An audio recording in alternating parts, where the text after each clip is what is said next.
And I also run a sideline teacher support company for teacher benefits, because I remember that sometimes the only time when I was in the classroom that I had free was between 2 and 4 in the evening. And this is one of the biggest hurdles, is that teachers are assessment and subject specialists. They are not very technical, and this is one of the issues with actually bringing in geotechnologies into the classroom. So my research recommendations, I'm going to start here and then go into some of the data. But a lot of the teachers mentioned the need of a platform, a one-stop shop where they could actually access mainly the data. We have packaged geo-package files, and a lot of the teachers use their devices. A geo-package can be shared with their school pupils very easily on mobile devices, and we package those. Plus we have tutorials on YouTube, and a lot of the learners, there are some that actually prefer reading. And we also have PDFs for that as well. And we put it all on a learning management system. And thank you, Cartosa, for supporting me, because I probably nagged my husband constantly. But he has seen me dabble with GIS for the last 35 years. And I can't tell you how we managed to make geography the most popular subject in the school by actually bringing in the technology. And also their marks for the map skill component really did improve. The other research finding, and this has been, there's the paper that I've referenced over there, is that we actually need to create these pockets of GIS excellence and identify those people that are actually teaching GIS in the classroom, because when others realize that you've got these centers of excellence, then that actually empowers others. And that has been, we've identified a few, and so the community has actually grown. So it started off with OSM, which I found out about in 2008 at the Cape Town FOSS4G. And I thought that was quite revolutionary as a way for learners to actually capture their own data. And if you were at the hot talk, I kept saying, because I had a Mad Mappers Club, and during COVID, the learners absolutely loved mapping the data. In my school, my last teaching career was actually at a very privileged school, probably the Eton of South Africa. I only taught there because I wanted our sons to actually go there as well. And as a teacher, you can negotiate, not paying much for really top quality education. But they kept changing the head of the school's name, of the office name, to very derogatory terms, until, thank goodness, I said that I could track exactly who was doing what. But it actually kept them very busy during COVID and keeping the knowledge local, because sometimes it is very difficult in the context of South Africa, and we do use, thank you, Merge and Maps in our training, and we've had some very successful stories where we've had our learners go out into the field, we create the form beforehand. The biggest problem is when you say take a picture of the potholes or the infrastructure or whatever the research study is. They always are taking selfies. So that is the first thing you have to do, is actually tell the teenagers, I want to see the object. And actually not that they are there. And sometimes they just, you can easily now with AI identify if they actually haven't captured it themselves. So that has been incredibly useful. But to actually gather the data, the learners have got ownership. And of course, having QGIS on their own devices.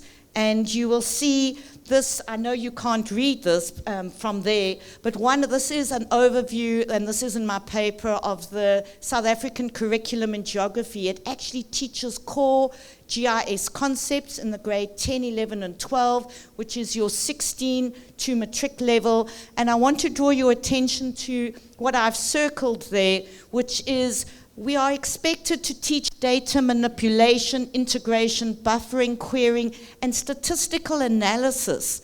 But sadly, so few of our learners actually do this practically. And I thought, what is the point of teaching the theory? You can cover the basic GIS theory, but how on earth can you do that unless you've actually got a desktop GIS to do this? So we created a course using the core curriculum, but it is very adaptable and it is open, and you are more than welcome to use and adapt for your own purposes. That whole FOSS philosophy I definitely use. So this came out of my research findings. It is 2 years old and I've updated it. I now know that Brazil is missing, but this was in the findings, and I managed to, with the literature review, locate 43 countries mentioned teaching GIS globally.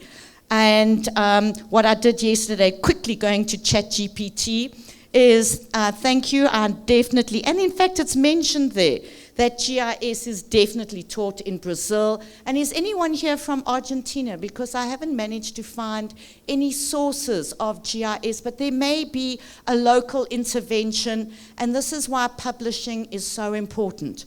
Sharing the resources, and I think that is absolutely key, that the community actually knows what is happening there. So this is my research area. We have got 10 provinces. The most urban areas are, you can see where I got most of the teachers sampled. The Northern Cape is actually the opposite of Amazonia, the desert. It's a desert. So obviously very few people are located there. But surprisingly, that sample, gathering the data, as you know, the ethics approval and everything was quite a challenge. And just so that you can see, most of the spread was actually in the private sector, because in my previous life I was the overseeing examiner for the subject. So I just said to everyone, oh, please can you fill out my survey and allow me to interview you. But I did manage to get a good chunk of, less than about 42% of my sample was the government sector as well. I then went back and actually taught this in a very impoverished community. If anyone's been to Cape Town, or if you land, it's an area called Delft, where you have child-centered households, where the formal settlements are corrugated iron, the size of a double bed, and families live there, and the average age of the head of the household is probably 16 years of age. So what the teachers asked for, I just want to draw your attention to the fact that they really wanted GIS practical courses. And then the two things were not only access to the data, but pre-designed lessons.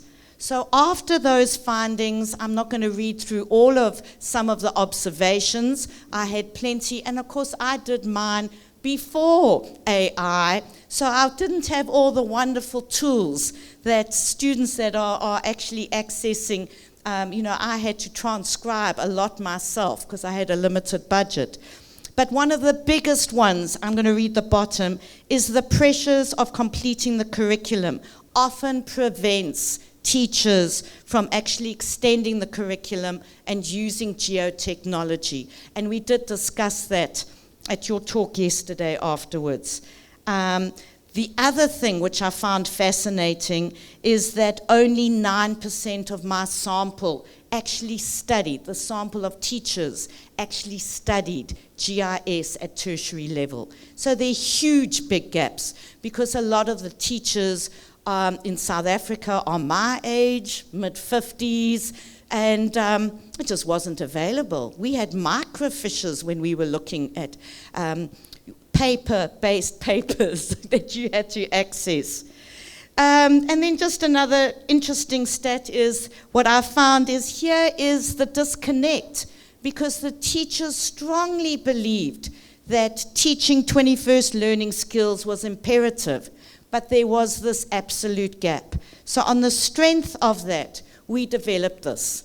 So this is a standalone course that we have spent the last year and a bit. I parked my little startup company, and thank you to Cartoza, we got a team of ex-teachers and GIS specialists together, and we've trained up about 120 teachers, got the reflections, and here are some of the schools. This was pre the course. What I would always do over the last, 15 years is whenever I would go around and volunteer, just trying to introduce what I was doing in the classroom, sharing it in a sharing capacity. So the whole crux of our course is designed that it is asynchronous. So it started off because I know how busy teachers are.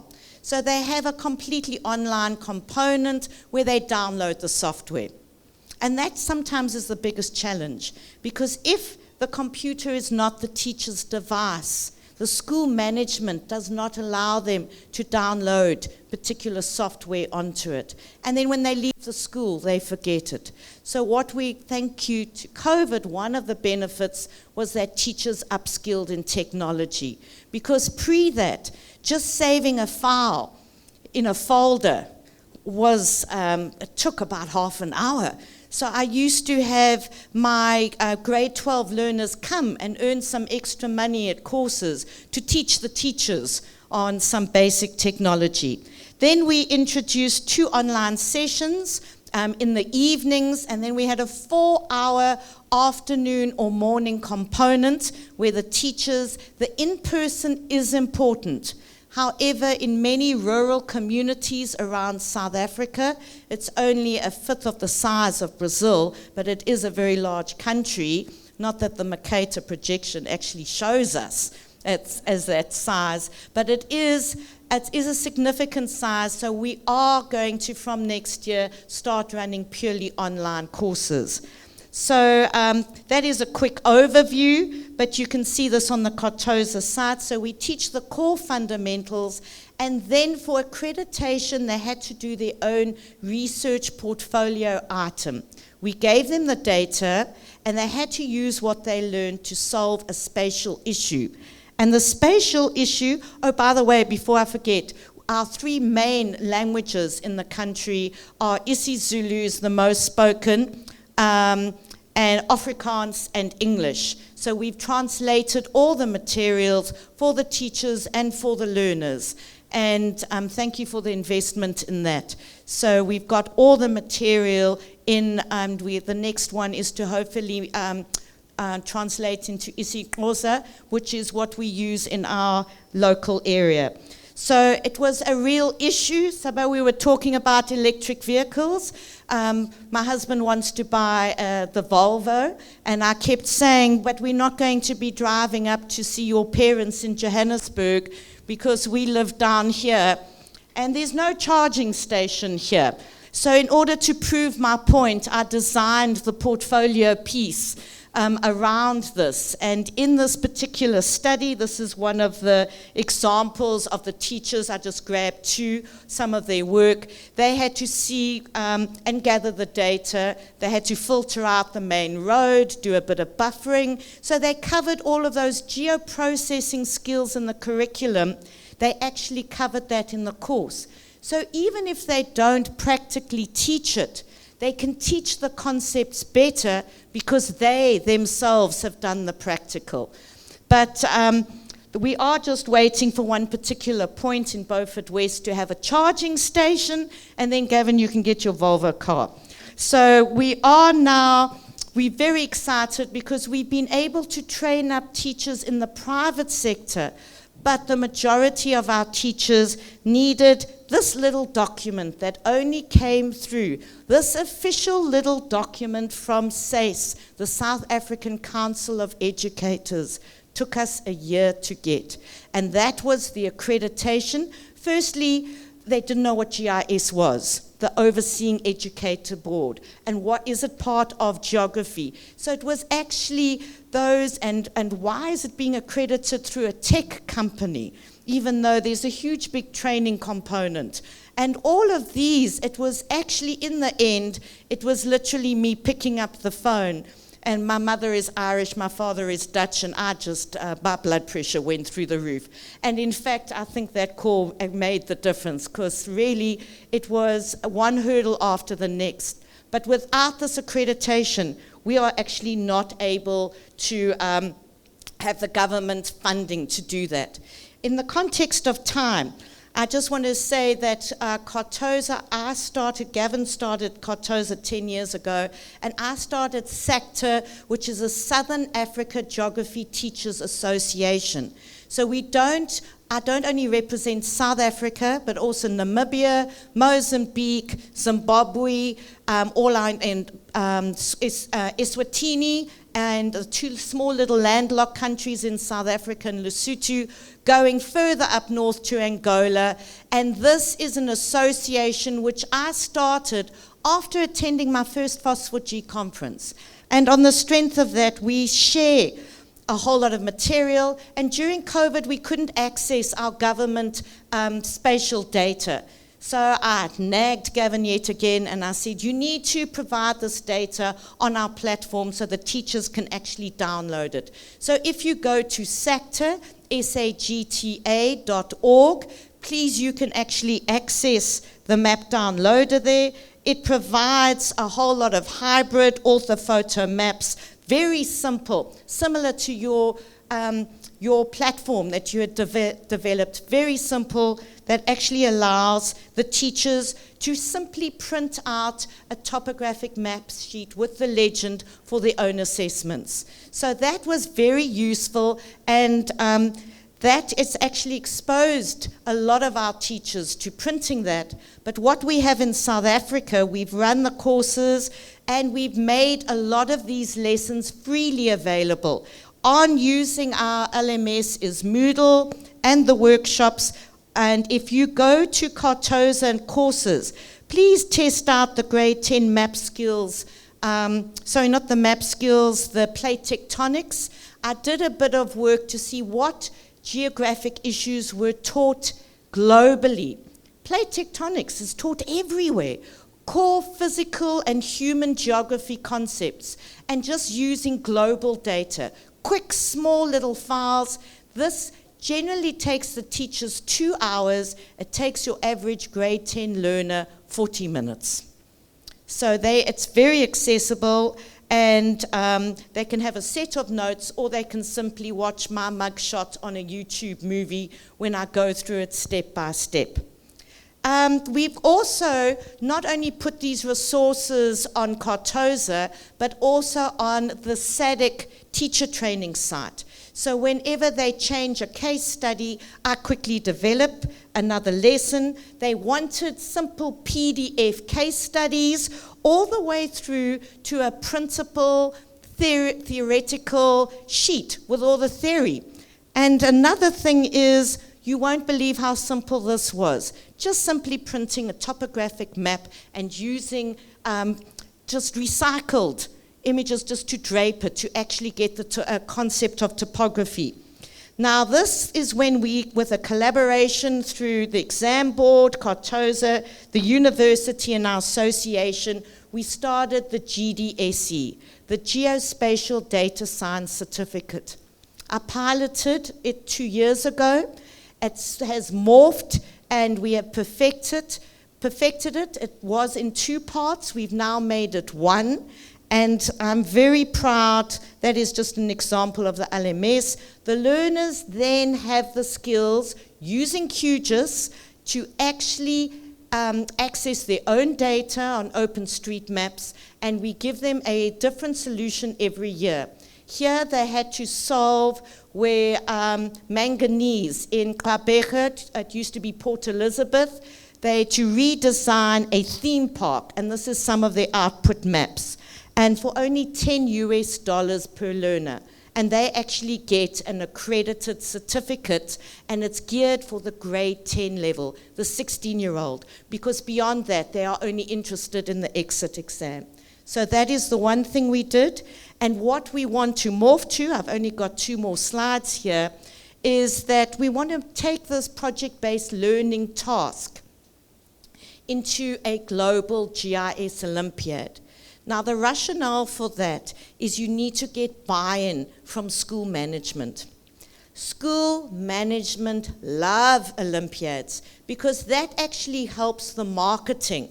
So-and-so came first or second. So now that I've got availability now in my give back phase, is I would like to start and find those key people. I've managed to get someone who represents the Geography Association of Teachers in the EU and in the UK, which I'm very excited, and we've had a series of meetings, but it probably takes about 6 to 8 months to finally get it going, and I know that funding is key.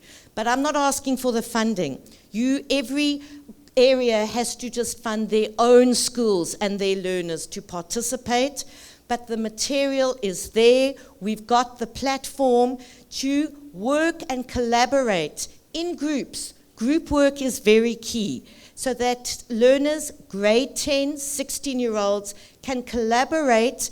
Generally, 3 o'clock in the afternoon, GMT is the best time, where Australia and South America are both awake. And we can actually get the groups to work online, groups of learners, to solve real geographic issues, and these are the common themes that are taught globally. So climate change, disaster management issues, environmental studies, analyzing pollution, a topical global issue or a local issue, but to create local GIS Olympiads where the best teams participate in the global one. And my vision is for FOSS4G in the future to actually be able to have the learners present their projects, because it breaks my heart when people do not realize the ability of the youth. I can tell you now I have great faith in the youth. They know how to map, and they take it very seriously. And we do need them to allow them to actually be able to map on OSM. So this is what I've got, a local collaboration, and we are starting our local Olympiad just to grow that within South Africa. And I would like to find champions, please, in different regions. To create your own, we will make all our material available to you. Here is my contact detail. That will be on the last slide. So here are my contact details over here, either bridget@cartosa.com or my other passion, which is Think Teacher, because society doesn't value teachers, and I'm going to be the voice of them. So please send me an email, and I'm happy to just send you any research papers and links and give you access, but it should be, and any comments. But I also want to say that data is key, and this was launched by Cartosa 2 days ago, Gavin. Excuse me, the geospatialhosting.com. Please go to the site, global data that you can access and download for your particular projects, which I think is a very, very valuable resource for education. And I think there are some brochures, Gavin, if you have them.